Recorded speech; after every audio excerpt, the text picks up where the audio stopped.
Our second bill is the Senate amendment to H.R. 6833, a continuing resolution funding the government through December 16th of 2022.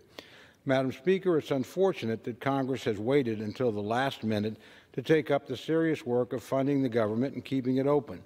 It's equally unfortunate that our only option for doing so is a flawed, inadequate bill that does not meet the needs of the American people. Despite this bill's flaws, there's much to like in it and much that I support.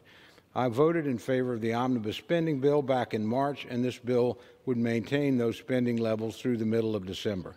I support additional funding for Ukraine as they seek to defend themselves against Vladimir Putin's unjust and illegal invasion, and I support additional funds for disaster relief. But just as important as what is included in this bill is what is not included in this bill and should have been.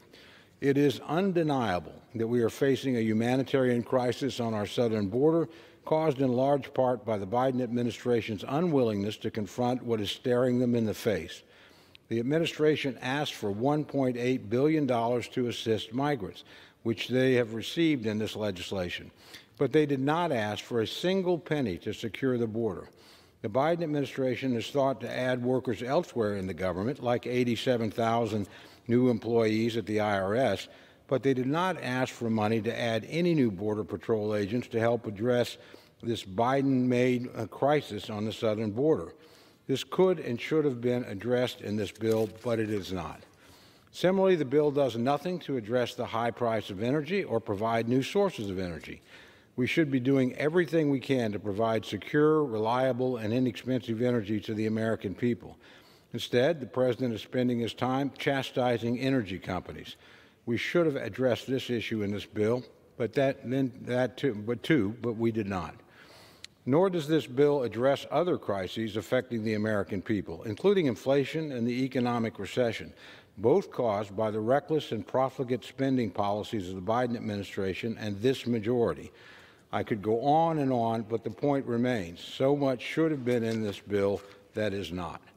I hope that if my friends in the majority take anything from today's discussion, it is this. It's high time for them to get serious about appropriations and about holding bipartisan discussions with Republicans on full-year spending bills. Consider where we are. The House Appropriations Committee, I'm proud to say, passed all 12 bills out of committee this summer. Yet as of today, only 6 have passed the floor. It's the majority's responsibility to bring those bills to the floor. In the Senate, which Democrats also control, the record is even worse. Not a single bill has been passed out of the Senate Appropriations Committee. In addition, no serious negotiations have taken place between Republicans and Democrats and between the House and the Senate. These negotiations have been postponed all summer and into the fall while the House takes up one political messaging bill after another. Madam Speaker, we need to focus on the serious business of funding the government. In order to accomplish that goal and achieve a bipartisan agreement, 4 conditions will have to be met. First, defense spending will have to go up to meet the level authorized in the FY 2023 NDAA. The level included in the House Defense Appropriations Bill is wholly inadequate to meet America's defense needs and must go up to reach a final deal. Second, non-defense discretionary spending will have to come down. The House non-defense appropriations bills were all marked up at a bloated level of spending which cannot be justified. These numbers must be reduced for an agreement to be had. Third, long-standing bipartisan pro-life policies that have historically been carried in appropriations bills must be restored. The majority stripped these out in the Appropriations Committee this year, but they must go back in. I cannot emphasize this point strongly enough, Madam Speaker.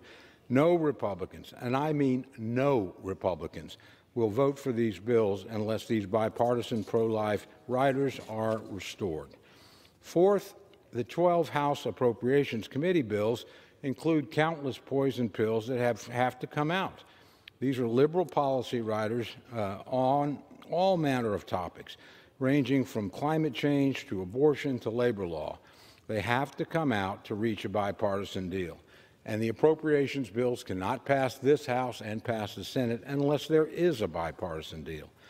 Madam Speaker, we can reach a bipartisan bicameral full-year spending deal if my friends in the majority get serious about negotiating. At the end of the day, Republicans must be included in these negotiations.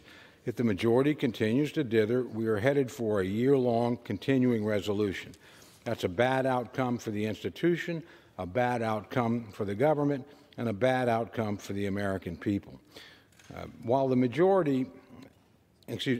the majority begins to seriously negotiate on a bipartisan appropriations package, I will certainly be there to help. But neither I nor many of my colleagues will participate in kicking the can down the road so my Democratic friends can ignore their responsibility to govern until after the upcoming election.